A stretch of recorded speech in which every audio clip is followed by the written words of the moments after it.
Hey, thank you so much for joining us at our Crosspoint Church podcast. Now, if you're new to our podcast or maybe new to our church in general, we're just a bunch of messed up people who don't have it all together, running after a heavenly leader who loves us and meets us right where we are. We hope this message encourages you, builds your faith, and strengthens your confidence as you continue down this journey of what it means to know and follow Jesus. Enjoy this message. All right. Hey, Crosspoint, welcome to 2024. Who's excited to be here 2024? Man, so excited to have you here. And we want to help you have a great year and start off 2024 in an amazing way.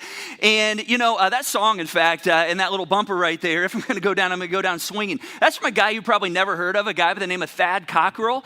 And he was a musician who, during the pandemic, actually bailed on his career and had to go back to waiting tables because he wasn't making it. And then Jimmy Fallon heard his song, when he was out in a department store, and he's like, man, you know, and of course we were going through difficult things during the pandemic when lockdowns were happening, and he just found himself like being like, man, yeah, we're going to go down swinging. If there's certain things in life that we need to fight for.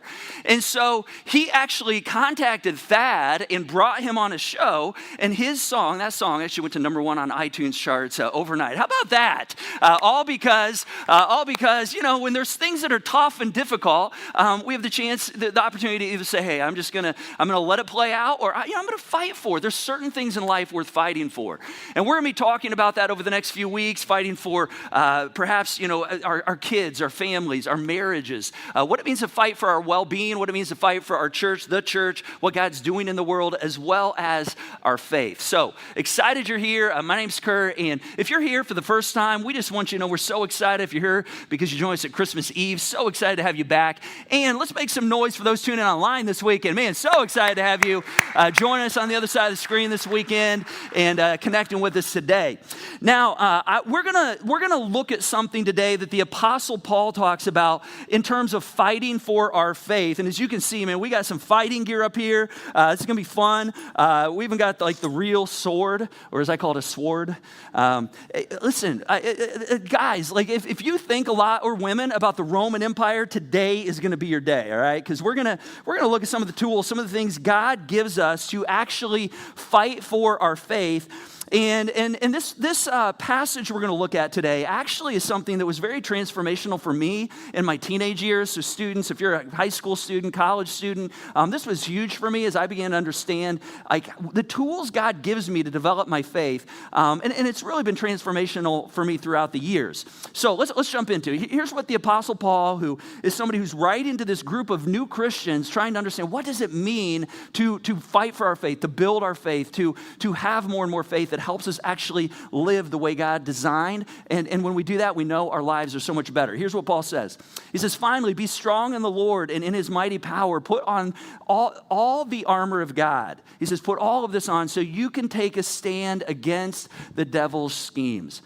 Now, a couple interesting things right here. Anybody notice that life is just hard a lot of times? Anybody else notice that? You guys make some noise if you feel like life is hard sometimes. Man, yeah. It just seems like life is harder than it used to be. Everybody's fighting their own battle.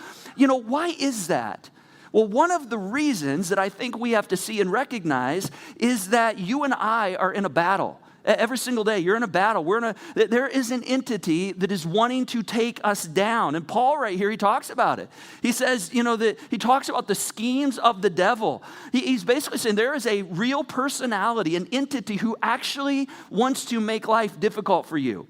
Now, I think this is the reason a lot of times we see people that perhaps abandon their faith, or they maybe start faith, or they had faith at one time, and then at some point they're like, I just don't know if I want to stick with this or not. It's not, you know, it's just like intellectually, that it's not that I can't connect with it, but a lot of times it's that I've fallen into a season that's just really, really hard, and somewhere along the way we were fed the delusion that if we follow Jesus, it's just going to be roses and sunshine all the time. It's going to be easy. And in fact, Jesus was really, really clear on this one time. He couldn't have been more clear. He actually said, in this world, you will. He didn't say you might. He didn't say, hey, if you're lucky enough not to. He said, no, you will have trouble. He said, you're going to have trouble. And so the Apostle Paul right here, he's talking about there are things you and I can do. There are tools we have that can actually help us as we navigate life, specifically when it comes to our faith. And when Jesus says you, he's not just talking you individually, he's saying you plural. He's talking corporate, like all of us are in the same boat, which is one of the reasons as we kick off the year why groups are such a big deal around here at Crosspoint, because we all need a community. In fact, it's one of those things that we all need a band of brothers, a band of sisters, somebody that we are coming alongside that's going through life, experiencing their own challenges, just like we are, that we can encourage one another in our own walks. And it's crazy because we need this. In fact, when we don't have that, we experienced a pandemic over the last, 3 or 4 years. Well before that thing ever came along, there was an epidemic going on in our world of loneliness. It's still going on today. And when we don't have people around us, navigating life with us, man, it affects us in massive ways. One of the things we have to understand is we're in a battle. We're in a battle, and you have an adversary, and he knows you, and he is constantly coming against you. Let me read it again. That you can take a stand against the schemes of the devil, for we do not wrestle against flesh and blood, but against the rulers, against the authorities, against the cosmic powers over this present darkness, against spiritual forces of evil in the heavenly places. Now, am I saying through this right here that there is a literal devil? Yes, that's exactly what I'm saying. That's it. That's exactly what Paul is saying right here. Yes, whether you refer to him as devil or Lucifer or Satan, I often refer to this entity as an intelligent darkness. I know it sounds crazy and odd. Psychology Today a few years ago spoke to how, this whole thing, kind of a cynical attitude on the idea of the devil. They said, but there is no such thing as the devil, just as there's no such thing as fairies or imps or goblins. The two largest religions in the world, Christianity and Islam, both teach that there is a devil, and they, according to them, they say they're both wrong. There's no evidence of such a thing, not a shred. And I read that and I go, really? It's interesting because just like many people never really could understand or acknowledge germs until the microscope came out, right? And even just a few decades ago, it was hard for many people to understand the outer reaches of space until we put the Hubble telescope into orbit where we actually see that, man, this is a real thing. Maybe someday somebody will come up with an empirical tool that will measure the activity of the evil one in the world. And it'll just be, a sense of like, oh, this is the activity of Satan going on right here. Well, actually, there's a group that tried. They're called the Ghostbusters. Maybe it'll come out a little bit like that we actually see that there is activity that comes against you and I. And this is one of the reasons life is so hard. In fact, this verse right here talks about how there's not just a person, it's not just an entity, it's an entire system, in fact, in the spiritual realm that comes against you. One way I've kind of pictured this over the years is it's almost like I picture a dartboard. All the demons are gathered around, and they're putting my picture up there, my wife's picture, my family's picture, and they're like, all right, who are we going to take out today? Which one are we going to make life hard for? Which one are we actually going to hurt today? And when I say hurt, I'm talking about trying to separate us from our Creator. Because see, that's what the evil one wants to do. He doesn't care if you're rich. He doesn't care how many Instagram or TikTok followers you have. His primary goal is the only thing he is about is he wants to separate you from feeling any sense that you have a Creator, that you have a Heavenly Father, and that he actually cares for you. That's all he wants. And there's actually evidence of it. There really is. In fact, a few years ago, when my kids were much younger, my wife was traveling at a professional conference. I was home alone with the kids. And one evening, as I was putting them down to bed, my daughter, they all got in bed. My daughter woke up later that evening, about 10:30 at night, in the middle of the night, and she yelled, "Dad, there is a cat in our house." And we don't own a cat, but there had been a cat prowling around our cul-de-sac, and the kids were like, oh man, what if that cat gets in our house?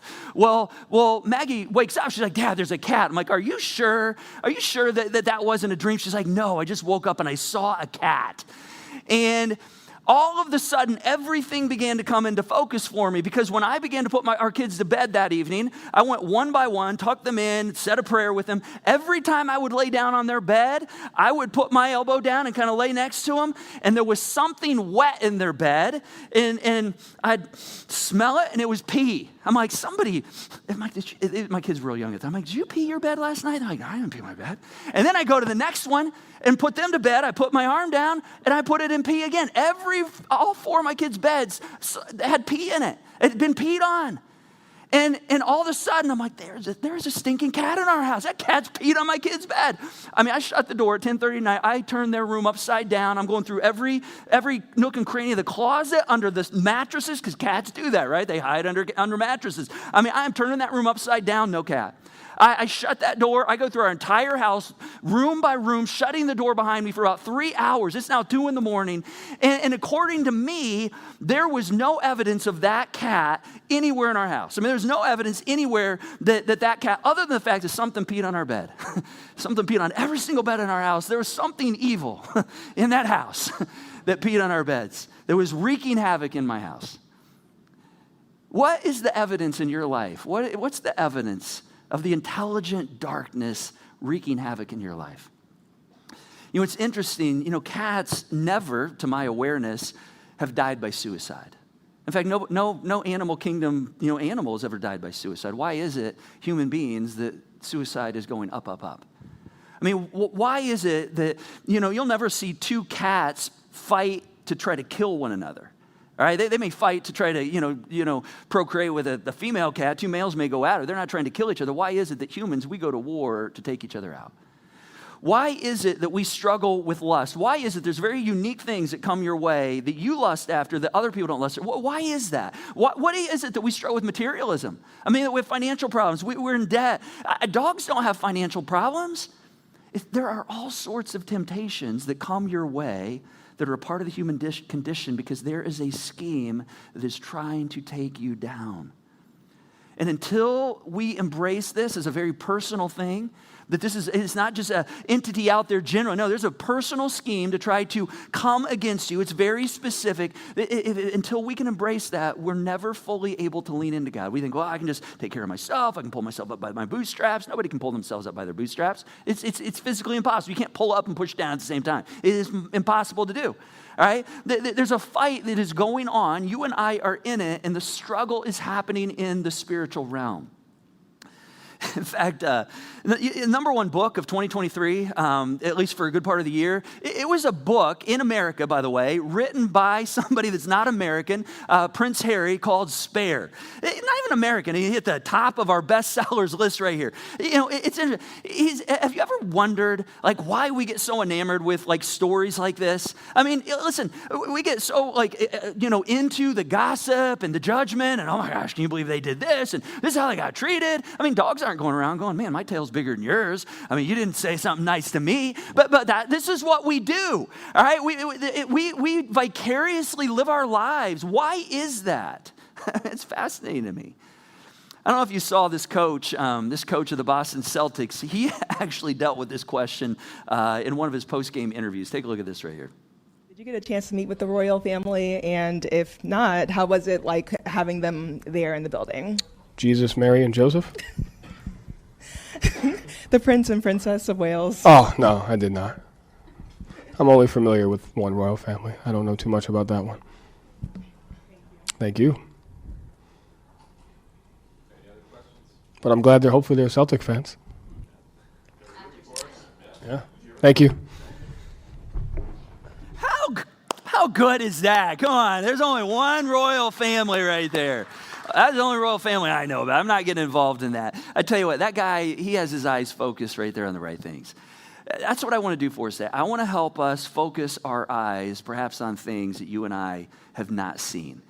There is a battle, and it's waging for your soul. It's waging for your life. And God actually gives us spiritual weapons. We're going to talk about these spiritual weapons. Paul again says, he says, for we do not wrestle against flesh and blood, but against the rulers, against the authorities, against the cosmic powers over this present darkness, in the spiritual forces in the heavenly places. All right, meaning our battle is in the cosmic realms. All right, it's taking place in the heavenly places. What that means is your enemy is not another person. Just want to be really clear. Your enemy is not another political party. All right, if it bleeds, it is not your enemy. We struggle to get along. We struggle to get along in the world. That's because we all have a foe that is actually trying to divide us, trying to lay unique traps for us, whether that's a sexual thing or a financial thing or an addiction thing or a relational thing or even a political thing. It's not by accident. And then the good news, God actually gives us armor. He says there are things, tools I want to give you to actually help you grow for your faith. You have to fight for your faith. You have to actually be intentional in this. And so the first piece of armor that he actually mentions is a belt. In fact, here's what he says about it. He says, stand therefore, having fastened the belt of truth and having put on the breastplate of righteousness. So this right here is an actual belt. We're gonna call this the belt of truth right here. And the belt is a very, very important part. In days where you would normally see people in armor, this would have been a very natural thing to see somebody in a belt like this. You would have been like, oh yeah, they got their belt on. All right, the belt's the most important thing. It's what hangs your sword. I mean, it's what keeps your sword close. It's what holds your chest plate in place. I mean, it girds everything together. And so this is what truth is, the belt of truth. It gives us a set of principles that basically girds everything together. And so when I follow Jesus and his ways, I'm not just making stuff up. Oh, I think God would think this is a good idea. No, I'm following the ways he designed life to work. I'm following his ways because he's our creator. When I step out of that system, when I step out of those ways, all of a sudden, my heart gets hurt. See, this is why the next thing that he gives us is mentioned in this verse as well. It's called the breastplate of righteousness. All right, let me see if we can do this here. The breastplate of righteousness, man, if you're into the Roman Empire, this is like a great day, right? You're like, rawr, man, Roman Empire. The breastplate of righteousness, it feels so manly right now, by the way.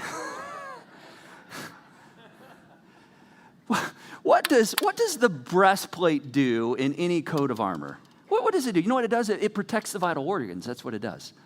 I mean, if you take a gut shot, you take a sword to the stomach, up through the lungs, into the heart, you are going to, there's no way to get around that. You're going to die a very slow death. This actually protects the internals. It's known as the breastplate of righteousness.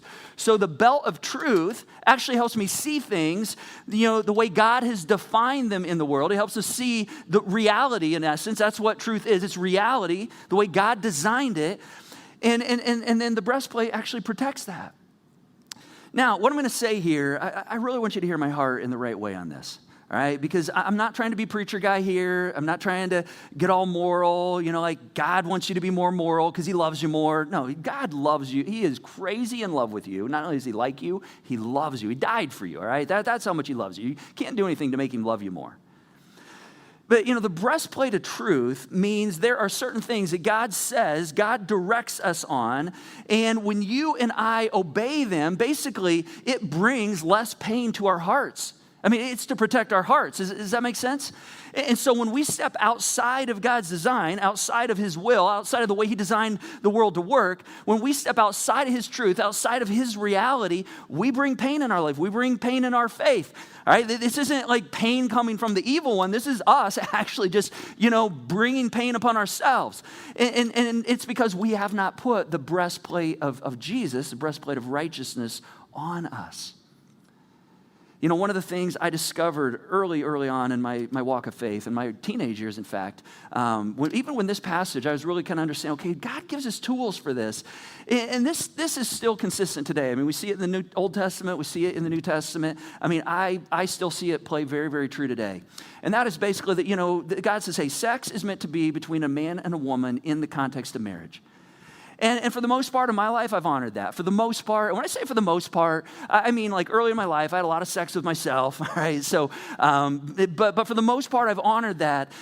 But the reason God says this is a necessary thing, it's not that he's like, hey, if you don't do it my way, if you have sex outside of my way, I'm not going to be happy with you. You're going to hell. I'm not going to let you into heaven. No, that is not his heart at all. You know what his heart is on this? He says, no, I want to protect your heart. I want to protect your heart. He says, some of the most wounded people are people who have had a hard time trusting because their heart has just been rocked. It's been crushed by another person. And we pierce ourselves with our own discretions. We don't protect our heart. Why is it that God tells us to tithe, to return 10% of our income back to his work? It's not because God's going to love you more if you give. That's not it at all. No, God knows that my heart is more aligned with him when I give to him. I pay attention to what he's doing. And the more my heart is aligned with him, the less financial missteps I actually make. He wants to protect our heart. Why is it I tell the truth? Why is it God says, hey, tell the truth? It's not because he's like, hey, if you don't tell the truth, you're not getting into heaven. It's not it at all. He says, no, I don't want you to live a duplistic life. I don't want you to have the pain of behaving this way and then saying something else. It creates all kinds of problems. And he says, I could go on and on and on. He wants to protect our heart. See, there's things that we do to protect our heart.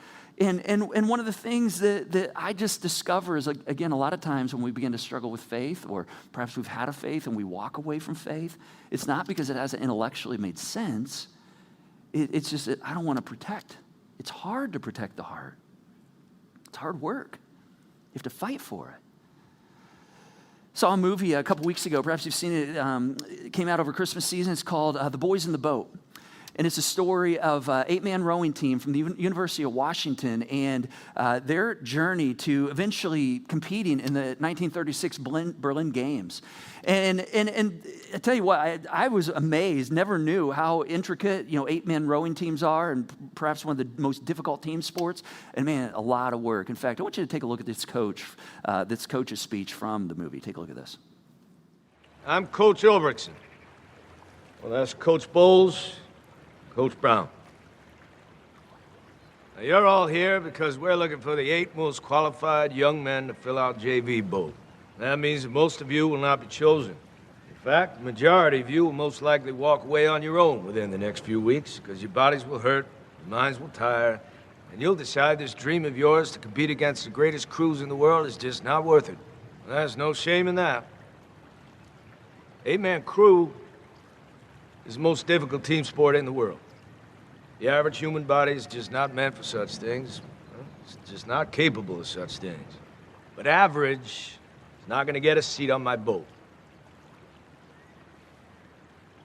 So good luck.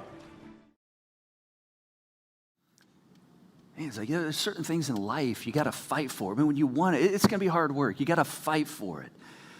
And I just think oftentimes, we find ourselves, especially when it comes to faith, thinking, oh man, it's just going to come. It's just going to naturally appear in my life if I show up in the right places. And we actually probably spend more energy defending our rebellious decisions on why did I do that? Why do you do that? Why do we do the things that we do? Why do we think life is all about me? Why do we tend to think that as long as, it's all about me and the way that I want it, it's going to be good? Why do we think that's actually the way? You know why that is? It's because there's an entity, an enemy that's actually scheming behind the scenes to try to make you think that life is all about you.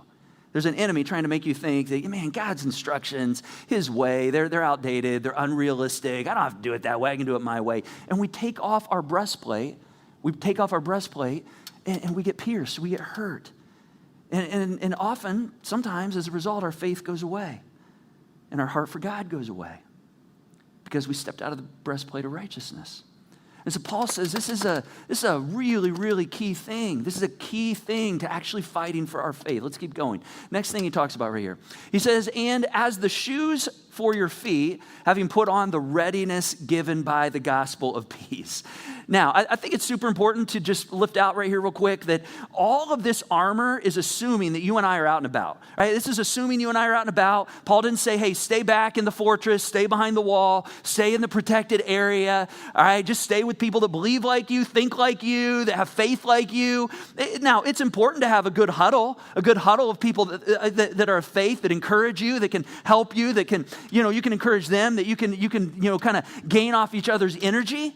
But ultimately, we're not meant to be behind the wall. We're actually meant to be out and about. This armor is assuming we're out and about needing protection, all right? That we're serving, we're loving people, we're taking, reflecting God's light to dark places. We're in hand-to-hand combat with the enemy, actually trying to help people experience a freedom that God brings, as opposed to feeling, an oppression that so much of life brings. This is what the shoes are all about, by the way.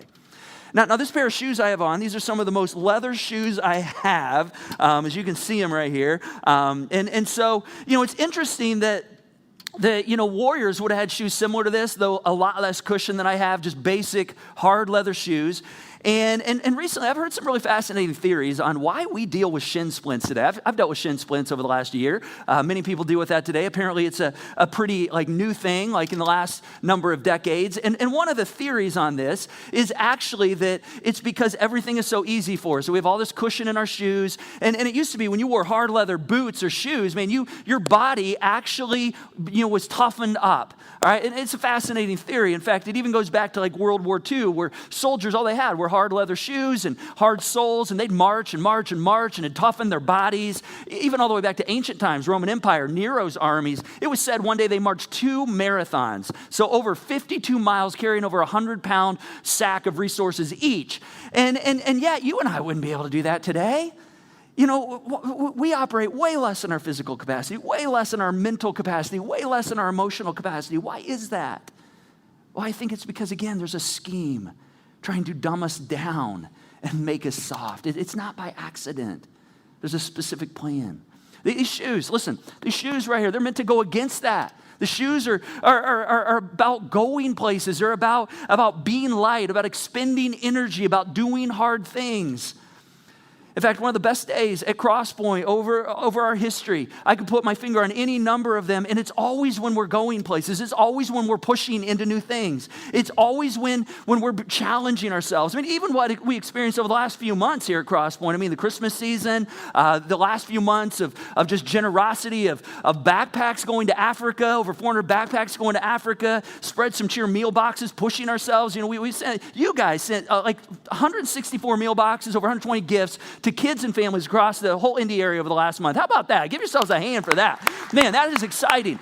Now, here's what's crazy. We don't know if you're going to do this every time we commit to all these meals. We have no idea if you're going to be generous, and we push you. It's one of the things we do, twist arms on. Hey, we got to really be generous with our community, and we respond. And we had 6 Christmas Eve services over the Christmas season. Listen, that way expends what our staff is capable of.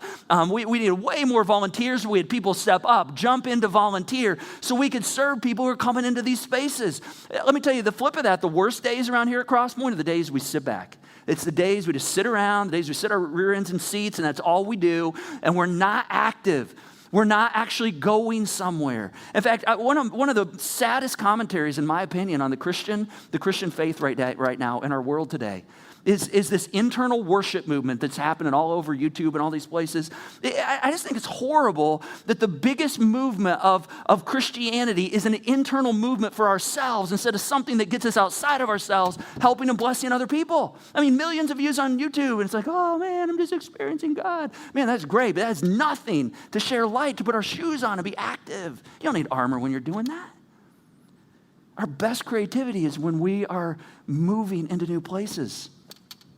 Christmas Eve, I tell you, you guys rocked it. Those of you that served, invited people. One of the greatest compliments I received was an acquaintance of mine that showed up, and not a person of faith, doesn't proclaim a faith, and said after they left the service, they said, I told a story about, Oh Holy Night, the song we love singing Oh Holy Night at Christmas, and have a number of different stories all connected that during Christmas Eve services, but talked about how it was written by 2 of the most unlikely figures, people who really didn't believe.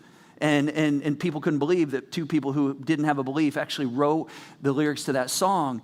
And this person walked out and said, as I'm leaving, I'm realizing I actually have a place in the story. I'm not there yet, but God created a place, even in my unbelief, for me to be a part of the story of Christmas.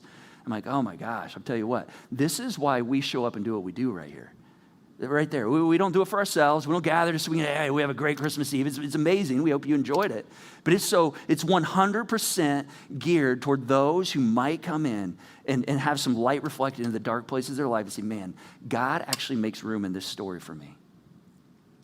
Our next big creative event, we think our best creative energies are when we're pushing into non-churchy territory. In about a month, we're going to have one of our next favorite holidays, Game Day 2024. Who's excited? Yes.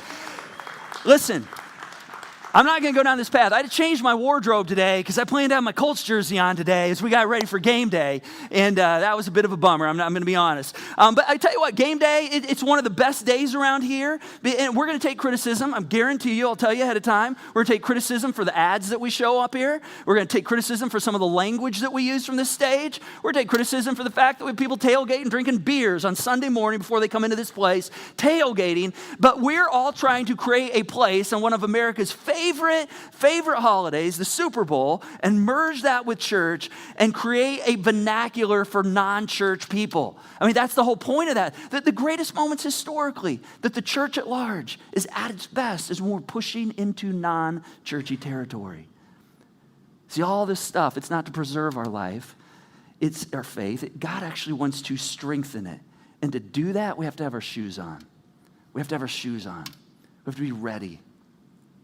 Shoes for your feet, Paul says, having put on the readiness given the gospel of peace.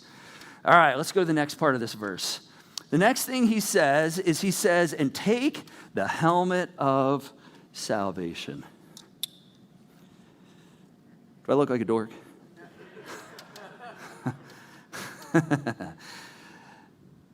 What's unique about the helmet of salvation? You know what's unique about the helmet of salvation?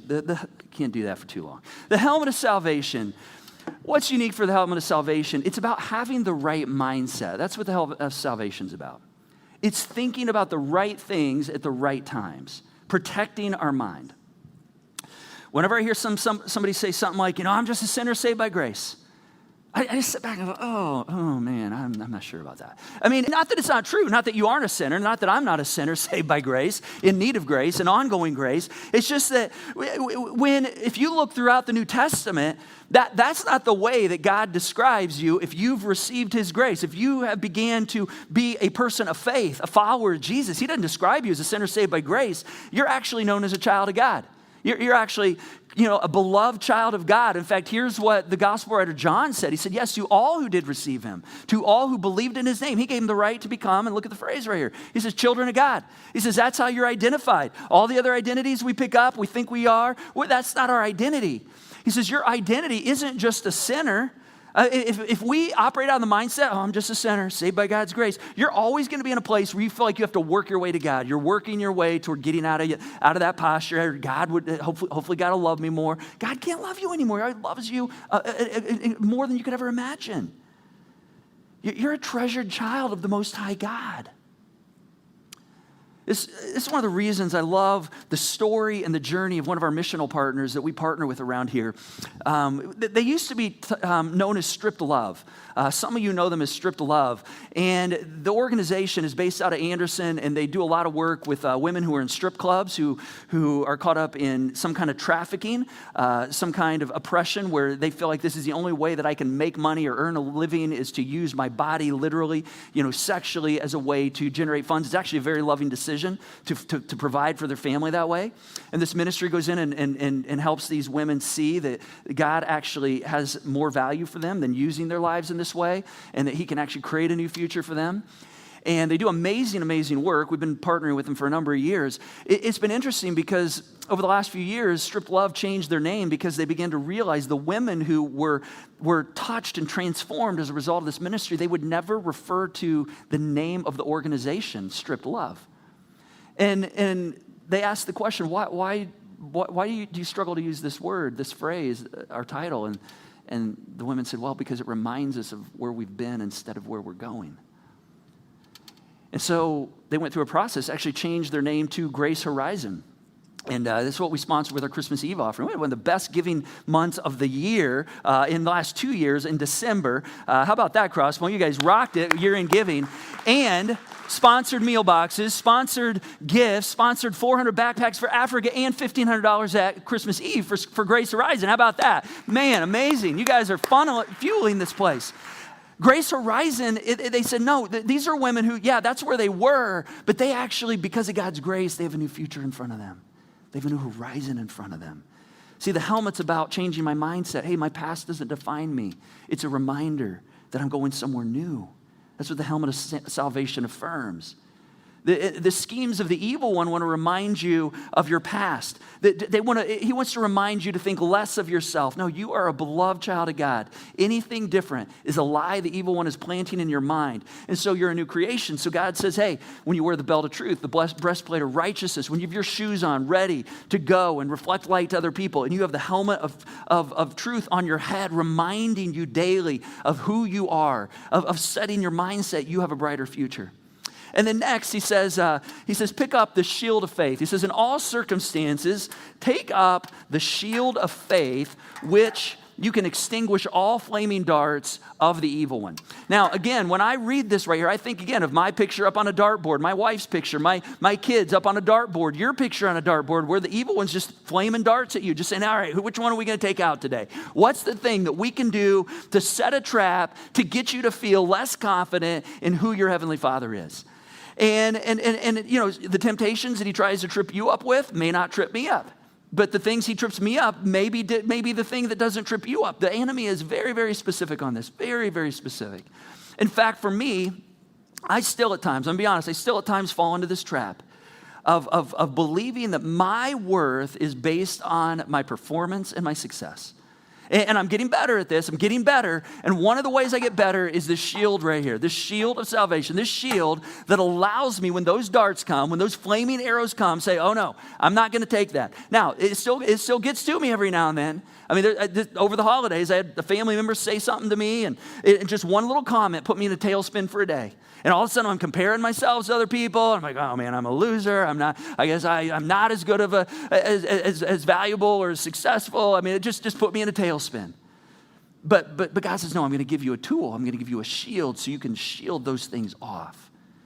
Something you can fend off, these thoughts, these arrows that come your way that try to get you to feel like you're not worthy. He says, I'm going to give you something. He says, but you got to use it. And then the last one here, the last thing that he gives us is the sword. This is the fun one. This is the offensive tool right here. This is the sword of salvation right here. And he says, and the sword of the Spirit, which is the word of God, or the promises of God, the truth of God, and pray in the Spirit on all occasions with all kinds of prayers and requests. See, the sword is your prayer life. The sword is your connective time with God. The sword is when you're informed by the sword, by your connective time with God, when you are aware of God's character, when you're aware of God's promises. And see, I don't even know how to pray sometimes unless I understand the promises of God. I don't know how to do hand-to-hand combat on the things I'm facing, the battles that are coming my way, unless I know the heart of God. And so I've got to be connected to God. In fact, every now and then somebody will say to me, hey, will you pray for this for me? And I'll just kind of pause and be like, geez, I'm not sure how to respond. Because there's certain things I can't pray for. Because sometimes I get asked to pray for something that I'm like, if I pray for that, there's actually nothing in that reflects the character of God for you. I mean, God will not desire something that doesn't come out of his character. How do I know that? Well, the way I know that is because of my connective time with God, because the more and more I understand God's character. And so the sword is for hand-to-hand combat. It's not lobbing grenades from behind a wall. You don't need a sword for that. No, it's when every day as you're facing decisions, making decisions, as you're doing, deciding, am I going to let my feet take and serve someone? Am I going to go into some territory? I'm not sure what's going to happen, but I'm going to let God use me here. I use the sword to fend off thoughts that cause me to think things other than paying attention to God's direction in my life. See, this allows me to discern in moment by moment. This is where the battle is won. And so I want to give us 4 core practices that we can engage in based on this armor today. Things as you think about your faith, where you are in your faith, whether you're earlier in faith, you've been doing faith for a while, 4 things that I just think will help us as we start 2024 off. All right, and I think these will strengthen us if you do some of these. In fact, these are on your connection card. I encourage you to take out your connection card. These are next steps. If that's digitally, online, pull out your digital connection card. If that's in your physical card. And I encourage you to just say, okay, where might my one next step be today? What's the one thing that perhaps I need to do this year to begin to fight for my faith? The first one is just to receive weekly teaching, to receive, weekly instruction. I mean, that's what happens here. It might just be saying, hey, I'm going to attend next weekend. I'm going to be really intentional about attending weekends, tuning in online on weekends where I get subjected to things that otherwise I would not necessarily choose myself. All right, it's not just my thoughts and what I think God thinks, but it's me being subjected to something that's going to push me, it's going to challenge me, because that's where we grow. Maybe that's your next step today. The next one is connecting with God.